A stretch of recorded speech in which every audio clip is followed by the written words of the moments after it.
എല്ലാവർക്കും പുതിയൊരു വീഡിയോയിലേക്ക് സ്വാഗതം. ഇന്നത്തെ വീഡിയോ ഒരു വർക്കിംഗ് ഡേയിലെ ഓൾമോസ്റ്റ് ഫുൾ വിശേഷങ്ങളും ഇൻക്ലൂഡ് ചെയ്തിട്ടുള്ള ഒരു വീഡിയോ ആണ്. ഞാനിന്ന് ഓഫീസിൽ പോകുന്നൊരു ദിവസമാണ്. അപ്പം ഞാൻ രാവിലെ ഒരു 5:50 ആ ഒരു സമയത്തൊക്കെ എണീക്കും. നമ്മളൊന്ന് ഫ്രഷായി അടുക്കളയിൽ വരുമ്പോഴത്തേക്കും ഒരു 6 മണി കഴിയും കേട്ടോ. അപ്പം ഞാൻ എപ്പോഴും രാവിലെ ഒരു കപ്പ് വെള്ളമൊക്കെ കുടിച്ചിട്ടാണ് എൻ്റെ ഡേ സ്റ്റാർട്ട് ചെയ്യാറുള്ളത്. അപ്പം ഞാൻ കുറച്ച് കടല വെള്ളത്തിലിട്ട് വെച്ചിട്ടുണ്ടായിരുന്നു. അതുപോലെ ഇഡ്ലി മാവ് റെഡിയാക്കാൻ വേണ്ടിയിട്ട് അരിയും ഉഴുന്നും കൂടെ തലേദിവസം വെള്ളത്തിലിട്ട് വെച്ചിട്ടുണ്ടായിരുന്നു. അപ്പം ഞാനിത് അരച്ച് വെച്ചിട്ട് പോകാൻ വേണ്ടിയിട്ടാണ്. അതുപോലെ തലേ ദിവസം ഞാൻ പിസ്സയാണെന്ന് മക്കൾസിന് കൊടുത്തു വിടുന്നത്. അപ്പോൾ അതിങ്ങനെ ചെറുതായിട്ടൊന്ന് ബേക്ക് ചെയ്ത് വെച്ചിട്ടുണ്ട്. ഇനിയിപ്പം ഞാൻ കുറച്ച് നേരത്തെ പോകട്ടെ, എനിക്കൊരു 7 മണിയൊക്കെ ആകുമ്പോൾ എനിക്ക് സ്റ്റാർട്ട് ചെയ്യണം. അപ്പോൾ അനീഷ് ഇത് ഒന്ന് 2-3 മിനിറ്റ് ഗ്രില്ല് ചെയ്തിട്ട് അങ്ങനെ പിള്ളേർക്ക് കൊടുക്കും. ഞാനും ലഞ്ചിന് വേണ്ടിയിട്ട് പിസ്സയാണ് കൊണ്ടുപോകുന്നത്. ഓഫീസിൽ കൊണ്ടുപോയിട്ട് എനിക്കത് മൈക്രോവേവിലൊന്ന് ചൂടാക്കിയിട്ട് കഴിക്കാനായിട്ട് നല്ല ഇഷ്ടമാണ്. ഞാൻ തലേ ദിവസം കുറച്ചധികം കാര്യങ്ങൾ ചെയ്തു വെച്ചിട്ടുണ്ടായിരുന്നു. അപ്പോൾ നമുക്ക് രാവിലെ കുറച്ചും കൂടെ എളുപ്പത്തിൽ കാര്യങ്ങൾ ഫിനിഷ് ചെയ്യാൻ പറ്റുമല്ലോ. ഞാൻ ഇഡ്ഡലിക്ക് അരച്ച് വെച്ചിട്ട് പോകാമെന്ന് വിചാരിച്ചത്, പറയും പോലെ നെക്സ്റ്റ് ഡേ മോർണിംഗ് ഞാൻ രാവിലെയാണ് ജിമ്മിൽ പോകാറുള്ളത്. അപ്പോൾ ഇഡ്ഡലിയൊക്കെ ഉണ്ടാക്കുമ്പം അത് നമ്മൾ രാവിലെ ഉണ്ടാക്കാൻ നിന്നാൽ അത് പിന്നെ നമ്മൾ കുക്കായി കുറച്ച് കഴിഞ്ഞ് നമ്മൾ തണുത്തിട്ടൊക്കെയല്ലേ നമുക്ക് ഇഡ്ഡലി എടുക്കാൻ പറ്റത്തുള്ളൂ. അപ്പോൾ അതുകൊണ്ട് ഞാൻ തലേന്ന് ഉണ്ടാക്കി വെക്കും. ഒരു കുഴപ്പമില്ല, നമ്മൾ ജസ്റ്റ് മൈക്രോവേവിൽ ഒന്ന് ചൂടാക്കിയാൽ മതി, നല്ല അടിപൊളി ഇഡ്ഡലി ആയിട്ട് തന്നെ ഇരിക്കും. ഞാൻ അരിയും ഉഴുന്നും കൂടെ നന്നായി കഴുകിയിട്ട് ഒരുമിച്ച് തന്നെയാണ് വെള്ളത്തിലിട്ട് വെക്കാറുള്ളത്. പിന്നെ ആ വെള്ളത്തിൽ അടിക്കുകയാണെങ്കിൽ ഇഡ്ഡലി ഒന്നും കൂടെ സോഫ്റ്റ് ആകുന്നതാണല്ലോ പറയുന്നത്. അതുകൊണ്ട് ആ വെള്ളം എടുത്തിട്ട് അതുകൊണ്ടാണ് നമ്മൾ മാവ് അരയ്ക്കുന്നത്. പിന്നെ ഞാൻ കുറച്ച് ചോറ് ആഡ് ചെയ്യും. നമ്മൾ ഒരുപാട് ചോറ് ആഡ് ചെയ്ത് കഴിഞ്ഞാൽ അത് ഭയങ്കര സോഫ്റ്റായി പോകും. അപ്പോൾ ഒരു ചെറിയ 2 തവി ചോറ് ആഡ് ചെയ്യുക, അത്രേ ആവശ്യമുള്ളൂ. പിന്നെ ഇവിടെ തണുപ്പായതുകൊണ്ട് ഞാൻ എപ്പോഴും ഒരു പിഞ്ച് ഈസ്റ്റ് ആഡ് ചെയ്യും.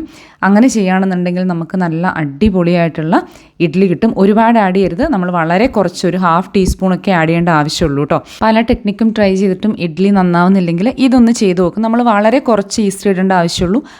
ഈസ്റ്റ് ഇട്ടുകൊണ്ട് അങ്ങനെ വേറിട്ട് നിൽക്കുന്ന ടേസ്റ്റോ അങ്ങനെയൊന്നുമില്ല. നല്ല സൂപ്പർ ഇഡ്ഡലി ആയിട്ട് തന്നെ കിട്ടും. അപ്പോൾ എൻ്റെ അടുത്ത് ഗ്രൈൻഡറൊന്നുമില്ല, ഞാൻ മിക്സിയുടെ ജാറിൽ തന്നെയാണ് അരച്ചെടുക്കാറുള്ളത്. ഇഡ്ഡലിക്ക് അരച്ചെടുക്കുമ്പോൾ നമുക്ക് കഴിയുന്നത്ര ഒരു തിക്കായിട്ട് അരച്ചെടുക്കാനായിട്ട് ട്രൈ ചെയ്യാം. നമ്മുടെ മിക്സിയുടെ ജാറിൽ അങ്ങനെ ഭയങ്കര തിക്കായിട്ട് നമുക്ക് അരച്ചെടുക്കാനും കുറച്ച് ബുദ്ധിമുട്ടാണ്. അപ്പം ഞാനങ്ങനെ മാവൊക്കെ അരച്ചെടുത്തിട്ടുണ്ട്. ഞാൻ ഈ ഒരു കൺസിസ്റ്റൻസിയിലാണ് കേട്ടോ. ചിലപ്പോൾ ഇച്ചിരി കൂടെ തിക്കായിട്ട് കിട്ടും, എന്നാലും ഇങ്ങനെയാണെങ്കിലും നല്ല അടിപൊളിയായിട്ട് സോഫ്റ്റ് ആയിട്ടുള്ള ഇഡ്ഡലി തന്നെ നമുക്ക് കിട്ടും. പിന്നെ നമ്മൾ ഈ കൈ കൊണ്ടൊക്കെ മിക്സ് ചെയ്യുന്നത് കുറച്ചുകൂടെ നല്ലതാണെന്നൊക്കെ പറയുന്നു, എനിക്കറിയില്ല, ഞാൻ അങ്ങനെയൊന്നും ചെയ്യാറില്ല. അപ്പോൾ ഈസ്റ്റൊക്കെ ഇട്ടിട്ട് ഇങ്ങനെ അടച്ച് വെച്ച് കഴിഞ്ഞാൽ വൈകുന്നേരം തിരിച്ച് വരുമ്പോഴത്തേക്കും നല്ല അടിപൊളിയായിട്ട് ഇഡ്ഡലി മാവ് ഇരിക്കുന്നുണ്ടാവും. മാവൊക്കെ അരച്ചിട്ട് പിന്നെ ഫ്രഷായി ഡ്രസ്സൊക്കെ മാറ്റി വന്നു.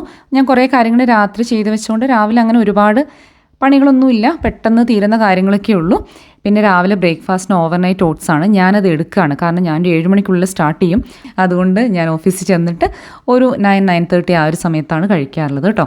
അതുപോലെ ഞാൻ കുറച്ച് നേരത്തെ ഓഫീസിൽ പോകാൻ പ്രിഫർ ചെയ്യുന്ന ആളാണ്.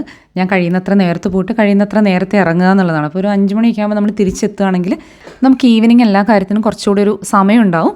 അതുകൊണ്ട് എൻ്റെ ഒരു പ്രിഫറൻസ് അങ്ങനെയാണ് കേട്ടോ. അപ്പോൾ നമുക്കിവിടെ പബ്ലിക് ട്രാൻസ്പോർട്ടാണ്. ഞാനിവിടുന്ന് ട്രെയിനിനാണ് ഓഫീസിലോട്ട് പോകാറുള്ളത്. അപ്പോൾ ഇവിടുന്ന് വീട്ടിൽ നിന്നൊരു 5 മിനിറ്റ്സ് ഡ്രൈവാണ് സ്റ്റേഷൻ. ഞങ്ങൾ രണ്ടുപേരും മാറി മാറിയാണ് ഓഫീസിൽ പോകാറുള്ളത്. അപ്പോൾ പോകാത്ത ആൾ ഡ്രോപ്പ് ചെയ്യും.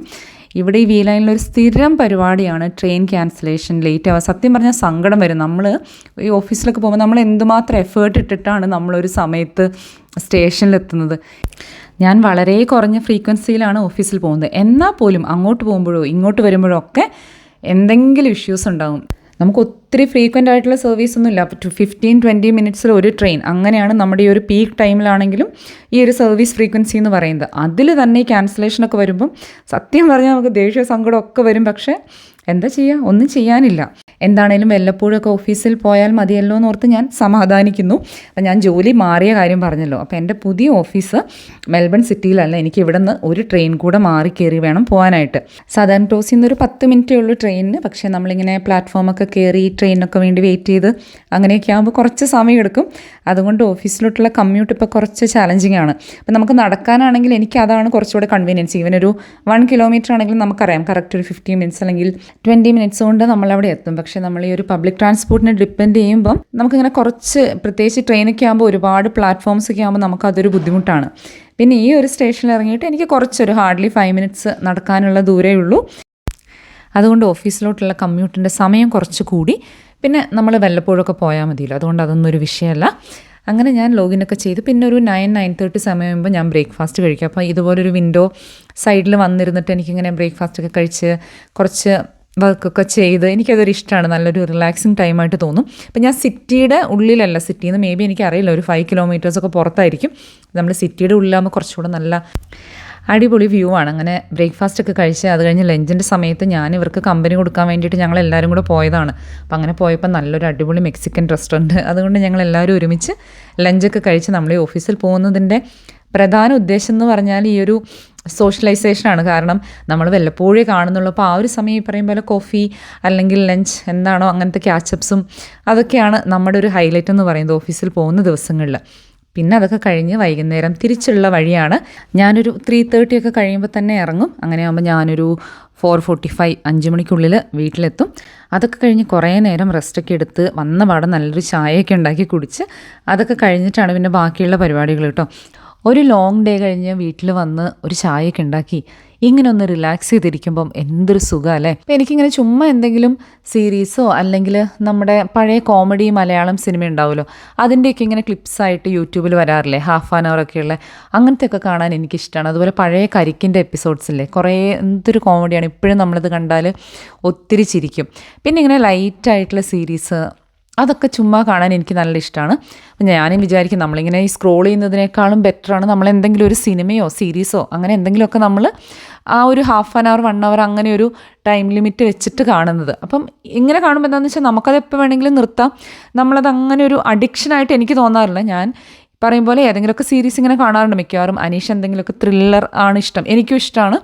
അപ്പം അങ്ങനെ കണ്ടുപിടിച്ച് ഞങ്ങൾ ഒരുമിച്ചിരുന്ന് അങ്ങനെ കാണുമ്പോൾ എപ്പോഴും ഒരു ദിവസം ഒരു എപ്പിസോഡ് ഒരു 40 മിനിറ്റ്സ് 45 മിനിറ്റ്സ് അങ്ങനെ. അപ്പം അത് ഞങ്ങൾ സ്ട്രിക്റ്റായിട്ട് ഒരു ദിവസം ഒരു എപ്പിസോഡേ കാണാറുള്ളൂ. നമ്മളിങ്ങനെ കുത്തിയിരുന്ന എപ്പിസോഡൊക്കെ കണ്ടു തീർത്ത സമയമുണ്ട് കേട്ടോ കുറേ മുന്നേ. പക്ഷേ ഇപ്പോൾ അങ്ങനെ ഒന്നുമില്ല. ഇപ്പോൾ ആ ഒരു കറക്റ്റ് ഡെയിലി നമ്മൾ ഒരു 40-45 മിനിറ്റ്സ്, എല്ലാ ദിവസവും എന്നല്ല, ചില ദിവസങ്ങളിൽ സ്കിപ്പാവും വേറെ തിരക്കുകൾ വരുമ്പോൾ. അപ്പം ഞാൻ പറഞ്ഞു വന്നത് എനിക്കിങ്ങനെ ചുമ്മാ ഇരുന്നിട്ട് കുറച്ച് നേരം ഇങ്ങനെ എന്തെങ്കിലുമൊക്കെ കാണാനോ അല്ലെങ്കിൽ പാട്ട് കേട്ടിരിക്കാനോ അതൊക്കെ എനിക്ക് നല്ല ഇഷ്ടമാണ്.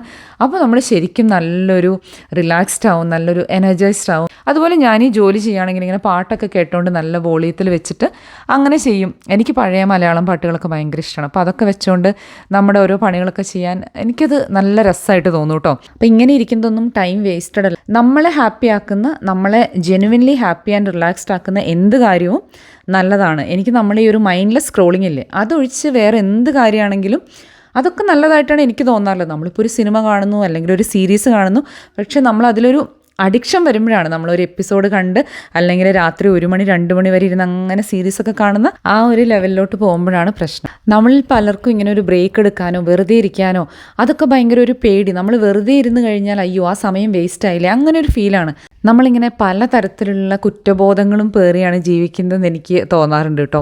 നമ്മുടെ ഒരു പേഴ്സണൽ ലൈഫിലെ റെസ്പോൺസിബിലിറ്റീസ് അത് വേണ്ട വിധം ചെയ്യുന്നുണ്ടോ, കരിയറിലൊക്കെ കുറച്ചെങ്കിലും ശ്രദ്ധിക്കുന്നവരാണെങ്കിൽ അയ്യോ എൻ്റെ കരിയർ എങ്ങോട്ടാണ് പോകുന്നത്, ഞാൻ എന്തൊക്കെയാണ് ചെയ്യുന്നത്, ഞാനൊന്നും ചെയ്യുന്നില്ലല്ലോ, ഇങ്ങനെയൊക്കെ ചിന്തിക്കുന്നവരാണ് ഒരുപാട് പേര്. എനിക്ക് മനസ്സിലായ ഒരു കാര്യം, നമ്മളെല്ലാവരും നമ്മുടെ കുറവുകൾ കാണാനാണ് നമ്മളെപ്പോഴും ശ്രമിക്കുന്നത്. നമ്മൾ അച്ചീവ് ചെയ്ത കാര്യങ്ങൾ, നമ്മൾ ചെയ്ത നല്ല കാര്യങ്ങളൊക്കെ കാണാൻ നമുക്ക് മടിയാണ്. അപ്പോൾ ചിലപ്പോഴെങ്കിലും നമ്മൾ ചെയ്ത നല്ല കാര്യങ്ങളും നമ്മുടെ പോസിറ്റീവ് സൈഡും ഒക്കെ നമ്മൾ തന്നെ ആലോചിച്ച് നമ്മൾ തന്നെ നമ്മളോട് പറയണം നമ്മൾ പുലിയാണെന്ന്. ഓക്കെ, അങ്ങനെ വിശ്രമമൊക്കെ കഴിഞ്ഞ് കഴിഞ്ഞാൽ നമുക്ക് അടുക്കളയിൽ കുറച്ച് കാര്യങ്ങൾ ചെയ്യാം. ഡിന്നറിന് വേണ്ടിയിട്ട് കുറച്ച് ചിക്കൻ ഗ്രില്ല് ചെയ്യുന്നുണ്ട്. അത് ഞാൻ രാവിലെ എടുത്ത് ഫ്രിഡ്ജിൽ വെച്ചിരുന്നു, വൈകുന്നേരം വന്നിട്ടെടുത്ത് പുറത്ത് വെക്കും. അപ്പോൾ ഗ്രില്ല് ചെയ്യാൻ പാകത്തിന് നല്ല ഡീഫ്രോസ്റ്റ് ആയിട്ടിരിക്കും. പിന്നെ നമുക്ക് ഇഡ്ഡലി ഉണ്ടാക്കി വെക്കണം. ഞാൻ ഇഡ്ഡലിയുടെ കൂടെ എപ്പോഴും ഒരു ചുവന്ന ചട്നി ഇല്ലേ, തേങ്ങാ ചമ്മന്തി, ഇങ്ങനെ കുറച്ച് നീളത്തിൽ നമ്മളുണ്ടാക്കുന്നത്, അതിവിടെ എല്ലാവർക്കും വലിയ കുഴപ്പമില്ല. ഇടയ്ക്ക് വെള്ള ചമ്മന്തി, അതിൻ്റെ കൂടെ സാമ്പാർ അങ്ങനെ ഉണ്ടാക്കും കേട്ടോ. അപ്പോൾ ഇത് കണ്ടോ, നമ്മുടെ ഇഡ്ഡലി മാവ് നല്ല അടിപൊളിയായി വന്നിട്ടുണ്ട്. കണ്ടോ, നല്ല നല്ല സോഫ്റ്റായിട്ടുള്ള ഇഡ്ഡലി കിട്ടും നമുക്ക് ഈ ഒരു മാവ് കൊണ്ട് ഉണ്ടാക്കി കഴിഞ്ഞാൽ. പിന്നെ ഞാൻ കടല വെള്ളത്തിലിട്ടിട്ടുണ്ടായിരുന്നല്ലോ, അത് കുറച്ച് ഉള്ളിയും തക്കാളിയും കൂടി ഇട്ടിട്ട്, ഇത് ഏറ്റവും എളുപ്പമുള്ള നല്ല യമ്മി ആയിട്ടുള്ള കടലക്കറിയാണ്. ഇതിൻ്റെ റെസിപ്പി ഷെയർ ചെയ്തിട്ടുണ്ടോ എന്ന് എനിക്കറിയില്ല, ഞാൻ പെട്ടെന്നൊന്ന് പറയാം. ഇത് നമ്മൾ കടലയുടെ കൂടെ തന്നെ കുറച്ച് തക്കാളിയും ഉള്ളിയും കൂടി ഇട്ടിട്ട് ഇത് വേവിക്കുകയാണ്. അതുപോലെ നമ്മൾ ഈ കടലയൊക്കെ വേവിക്കുമ്പോൾ ഒരു വിസിൽ അടിച്ച് കഴിയുമ്പോൾ ഒരു 10 മിനിറ്റ് ഓഫാക്കി വെച്ചിട്ട് ഒരു വിസിലും കൂടെ അടുപ്പിക്കുക. അങ്ങനെയാകുമ്പോൾ കടലയൊക്കെ നല്ല വെന്തുടഞ്ഞ് വരും. അതുപോലെ എപ്പോഴും നമ്മളൊരു 6 to 8 hours എങ്കിലും സോക്ക് ചെയ്തിട്ട് മാത്രം കടലയൊക്കെ കുക്ക് ചെയ്യുക. അപ്പോൾ നല്ല എളുപ്പത്തിൽ നമുക്ക് കുക്ക് ചെയ്യാനായിട്ട് പറ്റും. ഞാൻ വന്നു കഴിഞ്ഞിട്ടാണ് ഇതെടുത്ത് ഫ്രിഡ്ജിൻ്റെ പുറത്ത് വെച്ചത്. അപ്പോൾ അതങ്ങ് കംപ്ലീറ്റ്ലി ഡീഫ്രോസ്റ്റ് ആയിട്ടില്ല, പക്ഷേ എന്നാലും കുഴപ്പമില്ല. ഞാനൊരു 170 ഒരു 35 to 45 മിനിറ്റ്സോളം എടുക്കും കേട്ടോ ചിക്കൻ ഡ്രം സ്റ്റിക്ക്. നമ്മൾ ആ ഒരു 170 വെച്ചിട്ട് ഗ്രില്ല് ചെയ്യുമ്പോഴാണ് കുറച്ചും കൂടെ നല്ല ജ്യൂസി ആയിട്ട് വരുന്നതെന്ന് എനിക്ക് തോന്നുന്നു. അപ്പം ഞാൻ ഒത്തിരി ഹൈ ടെമ്പറേച്ചറിൽ വെക്കാതെ ഒരു 170-75 വെച്ചിട്ട് ഗ്രില്ല് ചെയ്യുക. ഇത് ഞാൻ കുറച്ച് മുന്നേ കാണിച്ചിട്ടുണ്ടായിരുന്നു ഈ ഒരു എയർ ഫ്രയർ. അപ്പം ഇത് ഗ്ലാസിൻ്റെയാണ്. അപ്പോൾ ഇതിലിങ്ങനെ കുക്കായി വരുന്നതൊക്കെ കാണാം. അത് കാണാൻ നല്ല രസമാണ്. നിങ്ങൾ കുറച്ച് പേര് എങ്ങനെയുണ്ടെന്ന് പറയണമെന്നൊക്കെ പറഞ്ഞിരുന്നു. ഇതിൻ്റെ ഒരു ഡ്രോബാക്ക് എന്താണെന്ന് വെച്ചാൽ ആ ഒരു ഗ്ലാസിൻ്റെ ബാസ്ക്കറ്റ് ഉണ്ടല്ലോ, അത് അത്യാവശ്യം നല്ല ഹെവിയാണ്. ഒരു പ്രശ്നം എന്താണെന്ന് വെച്ചാൽ ഇവിടെ പിള്ളേരൊക്കെ ആണെങ്കിലും ഗ്രില്ല് ചെയ്യാനൊക്കെ അവർക്ക് നല്ല ഇഷ്ടമാണ്. അപ്പോൾ അവർക്ക് തന്നെ യൂസ് ചെയ്യുമ്പോൾ അത് കുറച്ചധികം ഹെവിയാണ്. അതാണ് ഇതിൻ്റെ ഒരു ഡ്രോബാക്ക് ആയിട്ട് എനിക്ക് തോന്നിയത്. പ്രത്യേകിച്ച് പിള്ളേരൊക്കെ യൂസ് ചെയ്യുമ്പോൾ കുറച്ച് ബുദ്ധിമുട്ടാണ്. അപ്പോഴത്തേക്കും നമ്മുടെ കടലയൊക്കെ നന്നായി വെന്ത് വന്നിട്ടുണ്ട്. ഉള്ളിയും തക്കാളി ഇട്ടിട്ടാണല്ലോ നമ്മൾ കടല കുക്ക് ചെയ്തത്. ഇനി നമുക്ക് ജസ്റ്റ് ഒന്ന് കടുക് വറുത്തെടുത്താൽ മതി. അപ്പോൾ നമുക്ക് പെട്ടെന്ന് കടലക്കറി ആക്കാം. ഞാൻ പണ്ടൊക്കെ ഉള്ളിയും തക്കാളിയും കൂടെ സെപ്പറേറ്റ് വഴറ്റിയെടുത്തിട്ട് അപ്പോൾ കുറച്ചുകൂടെ സമയം എടുക്കുമായിരുന്നു. അതുപോലെ കടലയൊക്കെ കുക്ക് ചെയ്യുമ്പം ഉപ്പ് ആഡ് ചെയ്യാതിരുന്നാൽ കുറച്ചുകൂടെ പെട്ടെന്ന് കുക്കാവും. ഇനി മസാല റെഡിയാക്കാൻ വേണ്ടിയിട്ട് കുറച്ച് വെളിച്ചെണ്ണ ഒഴിച്ചു, അതിലോട്ട് കടുക് പൊട്ടിച്ചു, പിന്നെ കുറച്ച് ഉള്ളി ആഡ് ചെയ്യുക, അതൊന്ന് വഴറ്റിയെടുക്കുക. പിന്നെ ഞാൻ 2 വറ്റൽമുളക് ആഡ് ചെയ്യുന്നുണ്ട്, പിന്നെ കുറച്ച് കറിവേപ്പില ആഡ് ചെയ്തു. ഇനി നമുക്ക് വേണ്ട മസാലയൊക്കെ ആഡ് ചെയ്യാം. എനിക്ക് തോന്നി കടലക്കറിയൊക്കെ എല്ലാവരും കുറച്ച് മാറ്റം വരുത്തിയാണല്ലേ, ഓരോരുത്തർക്കും ഓരോ രീതിയാണ്. ഞാൻ കുറച്ചധികം മല്ലിപ്പൊടി ആഡ് ചെയ്യും, പിന്നെ കുറച്ച് ബീഫ് മസാലയോ ചിക്കൻ മസാലയോ അങ്ങനെ എന്തെങ്കിലും ഒരു മസാല ആഡ് ചെയ്യും. പിന്നെ മഞ്ഞൾപ്പൊടി, പേരിന് മുളക് പൊടി, ഇത്രയാണ് എൻ്റെ ഒരു മസാല. ഇത് ജസ്റ്റ് നമ്മൾ പച്ചമണം മാറാൻ പാകത്തിനൊന്ന് വഴറ്റിയെടുക്കുക. ഇനി ഇതെല്ലാം കൂടെ നമ്മുടെ കടലക്കറിയിലോട്ട് ആഡ് ചെയ്യുക. എന്നിട്ട് നന്നായിട്ട് മിക്സ് ചെയ്യുക. ഇത് ആഡ് ചെയ്തിട്ട് നമ്മളൊരു ഫ്യൂ മിനിറ്റ്സ് തിളപ്പിക്കുക. അപ്പോഴാണത് കടലയിലൊക്കെ നല്ല മസാലയൊക്കെ പിടിച്ച് വരുന്നത് കേട്ടോ. നമുക്ക് വേണമെങ്കിൽ നല്ല തിക്കായിട്ടുള്ള ഗ്രേവി കിട്ടാൻ വേണ്ടിയിട്ട് നമുക്ക് ഈ കടല കുറച്ചെടുത്തിട്ട് മിക്സിയിലിട്ടിട്ട് ഒന്ന് അടിച്ചെടുക്കാം. എനിക്ക് അങ്ങനെയൊക്കെ ചെയ്യാൻ മടിയുള്ളത് കൊണ്ട് ഞാൻ ഈ പറയും പോലെ ജസ്റ്റ് അതൊന്നിങ്ങനെ മാഷ് ചെയ്തെടുക്കും. നന്നായി വെന്ത കടലയായതുകൊണ്ട് നമ്മൾ അങ്ങനെ മാഷ് ചെയ്ത് ആഡ് ചെയ്യുമ്പോൾ തന്നെ നമ്മുടെ ഈ കടലക്കറി നല്ല തിക്കാവും. പിന്നെ ഞാൻ ഈ കടലമാവ് ആഡ് ചെയ്യുന്നത് കണ്ടിട്ടുണ്ട്. എനിക്ക് അതിൻ്റെ ഒന്നും ആവശ്യമുള്ളതായിട്ട് തോന്നാറില്ല. നമ്മൾ ജസ്റ്റ് ഇതുപോലെ കടലയൊന്ന് മാഷ് ചെയ്ത് ആഡ് ചെയ്യുക. അതുപോലെ കടല എപ്പോഴും നന്നായിട്ട് കുക്ക് ചെയ്യുക. അപ്പോഴാണ് നമുക്ക് നല്ല തിക്ക് ആൻഡ് യമ്മി ആയിട്ടുള്ള കറി കിട്ടുക. അങ്ങനെ കുറച്ച് കടിച്ച് കിടക്കുമ്പോൾ ഒരു രസം ഉണ്ടാവില്ലല്ലോ. മസാലയെല്ലാം നന്നായിട്ട് മിക്സ് ചെയ്തു. ഞാൻ ഇനി ഇതിലോട്ട് ഒരു 1/2 കപ്പ് തേങ്ങാപ്പാൽ ആഡ് ചെയ്യുന്നുണ്ട്. ഒരു 2 സ്പൂൺ കോക്കനട്ട് പൗഡർ എടുത്തിട്ട് അതിലോട്ട് വെള്ളം ആഡ് ചെയ്തിട്ട് ഇങ്ങനെയും കൂടെ ആഡ് ചെയ്ത് കഴിഞ്ഞാൽ നല്ല ടേസ്റ്റിയാണ്. എനിക്ക് പുട്ടും കടലയും ഭയങ്കര ഇഷ്ടമാണ്. ഇവർക്കൊക്കെ പുട്ടും പഴവുമാണ് ഇഷ്ടം. അപ്പോൾ ഇങ്ങനെ കടലക്കറി അല്ലെങ്കിൽ ചെറുപയർ കറിയൊക്കെ ഉണ്ടാക്കുന്ന ദിവസങ്ങളിൽ ഞാൻ വരുന്ന ഒരു 2 ദിവസം കഴിഞ്ഞിട്ടുള്ള ബ്രേക്ക്ഫാസ്റ്റിന് ഞാൻ എനിക്ക് വേണ്ടി മാത്രം ചിലപ്പം പുട്ടുണ്ടാക്കും. പഴം ഉണ്ടെങ്കിൽ എല്ലാവർക്കും കൂടി ഉണ്ടാക്കും. ഇവിടെ പിള്ളേർക്ക് അങ്ങനെ നമ്മുടെ ഫുഡിനോട് പ്രത്യേകിച്ച് അങ്ങനെ ഇഷ്ടമൊന്നുമില്ല. എല്ലാ ദിവസവും സീരിയൽ കൊടുത്താൽ അതാണ് അവർക്ക് ഏറ്റവും ഇഷ്ടം എന്ന് പറയാം. നമ്മുടെ പുട്ട്, കടല, അപ്പം ഇതൊക്കെ കഴിക്കുമെന്ന് വെച്ചാൽ എല്ലാം കഴിക്കും, കാരണം ഞാൻ എല്ലാം ഉണ്ടാക്കും. പക്ഷേ മക്കൾസിന് പ്രത്യേകിച്ച് ഇഷ്ടമൊന്നുമല്ല. എൻ്റെ ഫേവറേറ്റ് ഇപ്പോഴും നമ്മുടെ കേരള ഇന്ത്യൻ ഫുഡ് തന്നെയാണ് കേട്ടോ. അങ്ങനെ നമ്മുടെ ഗ്രിൽഡ് ചിക്കൻ റെഡി ആയിട്ടുണ്ട്. കണ്ടോ, നല്ല അടിപൊളിയായി വന്നിട്ടില്ലേ. ഞാൻ ഡിന്നറിന് വേണ്ടിയിട്ട് കുറച്ചൊരു എളുപ്പത്തിലൊരു ദോശ കൂടി ഉണ്ടാക്കുന്നുണ്ട്. ഗോതമ്പ് മാവാണ് മെയിൻ. അതിൻ്റെ കൂടെ ഈ ഒരു ജോവർ ഫ്ലവർ എന്ന് നിങ്ങൾ കേട്ടിട്ടുണ്ടാകുമായിരിക്കും. ഈ ജോവർ ഭയങ്കര അങ്ങനെ തന്നെ പറയുന്നതെന്ന് തോന്നുന്നു. ഞാൻ എഴുതി കാണിക്കാം. അത് ഒത്തിരി നല്ലതാണ്. Rich in antioxidants. നമുക്ക് ചപ്പാത്തി ദോശയൊക്കെ ഉണ്ടാക്കുമ്പം അതിൻ്റെ കൂടെ ആഡ് ചെയ്യുന്നത് നല്ലതാണ്. അതുകൊണ്ട് ഞാനങ്ങനെ മേടിച്ച് വെച്ചതാണ്. പക്ഷേ ഞാൻ എടുക്കാനായിട്ട് എപ്പോഴും മറന്നു പോകും. ഞാനിപ്പം ചപ്പാത്തിയുടെ ആ ഒരു കണ്ടെയ്നർ ഉണ്ടല്ലോ, അതിൻ്റെ മേലെ ഈ കണ്ടെയ്നർ വെച്ചിരിക്കുകയാണ്. അപ്പോൾ എപ്പോഴും ചപ്പാത്തി ഉണ്ടാക്കുമ്പോൾ ഇതും കൂടെ കുറച്ച് ആഡ് ചെയ്യും. ഇനി നമ്മൾ കുറച്ച് ഉപ്പിട്ടിട്ട് വെള്ളം ഒഴിച്ചിട്ട് നന്നായിട്ടൊന്ന് മിക്സ് ചെയ്തെടുക്കുക. നമ്മളിങ്ങനത്തെ ഈ ഹാൻഡ് വിസ്ക് കൊണ്ട് മിക്സ് ചെയ്യാന്നുണ്ടെങ്കിൽ ഒട്ടും ലംസൊന്നും ഇല്ലാതെ നമുക്ക് നല്ല സ്മൂത്തായിട്ടുള്ള മാവ് ഉണ്ടാക്കാനായിട്ട് പറ്റും. പിന്നെ ഇഡ്ഡലിയുടെ മാവുണ്ടല്ലോ, അതുള്ളത് കൊണ്ട് ഞാൻ കുറച്ച് ആഡ് ചെയ്യുന്നുണ്ട്. അത് ആഡ് ചെയ്യുമ്പം ഒന്നും കൂടെ നല്ല സോഫ്റ്റ് ആയിട്ടുള്ള ദോശ നമുക്ക് കിട്ടും. അതുപോലെ നമ്മളിങ്ങനെ ദോശ ഉണ്ടാക്കുമ്പോൾ എപ്പോഴും ഒരു 1-2 മണിക്കൂറൊക്കെ റെസ്റ്റ് ചെയ്യുകയാണെങ്കിൽ ഒന്നുകൂടെ നല്ലതാണ്. പക്ഷേ ഇതിപ്പോൾ ഞാൻ ഇൻസ്റ്റൻ്റ് ആയിട്ടാണ് ഉണ്ടാക്കുന്നത് കേട്ടോ. തിന്നാക്കി ഉണ്ടാക്കിയിട്ട് കുറച്ച് നെയ്യൊക്കെ അപ്ലൈ ചെയ്താൽ നല്ലതാണ്. നമുക്ക് പെട്ടെന്ന് ഉണ്ടാക്കാൻ പറ്റുമല്ലോ. ഞാനങ്ങനെ ചപ്പാത്തി ഒന്നും ഉണ്ടാക്കാൻ സമയമില്ലാത്തപ്പോൾ അല്ലെങ്കിൽ മടിയുള്ളപ്പോൾ ഇതുപോലെ പെട്ടെന്ന് ദോശ ഉണ്ടാക്കും. ഇതൊക്കെയായിരുന്നു നമ്മുടെ ഡിന്നർ. ദോശ, കടലക്കറി, ഗ്രിൽഡ് ചിക്കൻ, പിന്നെ ഇതിൻ്റെ കൂടെ കുറച്ച് എന്തെങ്കിലും വെജീസും എടുക്കും. ഞാൻ ദോശ മിക്കവാറും അങ്ങനെ കഴിക്കാറില്ല. ചിക്കനും കടലക്കറിയും വെജീസും ഒക്കെ ആകുമ്പം അത്യാവശ്യം നല്ല ഫില്ലിംഗ് ആണ്. പിള്ളേർക്കും ഇതൊക്കെ തന്നെയാണ് ഡിന്നറിന് കൊടുക്കാറുള്ളത് കേട്ടോ. അങ്ങനെ കിച്ചണിലെ പരിപാടികളൊക്കെ കഴിഞ്ഞപ്പോൾ ഫുഡൊക്കെ കഴിച്ച് കുറച്ച് കഴിഞ്ഞിട്ടാണ് ഞാൻ പിന്നെ കുളിച്ച് ഫ്രഷ് ആയത്. അങ്ങനെ ഇന്നത്തെ ദിവസം ഏതാണ്ട് ഇവിടം കൊണ്ട് തീരുകയാണ്. ഇനിയിപ്പോൾ അങ്ങനെ പ്രത്യേകിച്ച് പരിപാടികളൊന്നുമില്ല. ഞാൻ വീണ്ടും കുറച്ച് നേരം എന്തെങ്കിലുമൊക്കെ ഇരുന്ന് കാണാനാണ് പതിവ്. പിന്നെ നല്ല മോട്ടിവേഷനൊക്കെ ഉള്ള ദിവസമാണെങ്കിൽ ചിലപ്പോൾ കുറച്ച് നേരം എന്തെങ്കിലുമൊക്കെ വായിക്കും. പിന്നെ എന്തെങ്കിലും ഫോൺ കോൾസ് അങ്ങനത്തെ പരിപാടികളൊക്കെ ഈ ഒരു സമയത്താണ് ചെയ്യാറുള്ളത്. പിന്നെ കുറച്ച് സമയം കോൺഷ്യസ് ആയിട്ട് പിള്ളേരുടെ കൂടെ സ്പെൻഡ് ചെയ്യാൻ നോക്കും. കാരണം എന്താണെന്ന് വെച്ചാൽ ഇവർ വലുതാവുമ്പം നമ്മുടെ മേലുള്ള ഡിപ്പെൻഡൻസി കുറച്ച് കുറയുമല്ലോ. എന്ന് വെച്ചാൽ എല്ലാത്തിനും അമ്മയെന്ന് വിളിച്ച് വരില്ലല്ലോ. അപ്പോൾ നമ്മളാണെങ്കിലും കുറച്ചുകൂടി ഒരു കോൺഷ്യസ് ആയിട്ട് അങ്ങനത്തെ ഒരു മീനിങ് ഫുൾ കോൺവെർസേഷൻസിനുള്ള സാഹചര്യങ്ങൾ ഒരുക്കിയെടുക്കുക എന്നുള്ളതാണ്. അപ്പം അങ്ങനെയൊക്കെയാണ് നമ്മുടെ ഒരു ഈവനിങ്. ഇന്നത്തെ വീഡിയോയിലെ വിശേഷങ്ങൾ ഇതൊക്കെയാണ്. നിങ്ങൾക്ക് ഇഷ്ടപ്പെട്ടു എന്ന് വിചാരിക്കുന്നു. നിങ്ങളുടെ അഭിപ്രായങ്ങൾ കമൻസിലൂടെ അറിയിക്കാൻ മറക്കരുത്. വീഡിയോ ഇഷ്ടപ്പെട്ടാൽ ലൈക്ക് ചെയ്യുക. ഇതുപോലത്തെ വീഡിയോസ് ഇഷ്ടമാണെങ്കിൽ ചാനൽ സബ്സ്ക്രൈബ് ചെയ്യുക. നമുക്ക് വീണ്ടും നല്ലൊരു വീഡിയോയിൽ കാണാം. അതുവരെ എല്ലാവർക്കും ബൈ, ടേക്ക് കെയർ.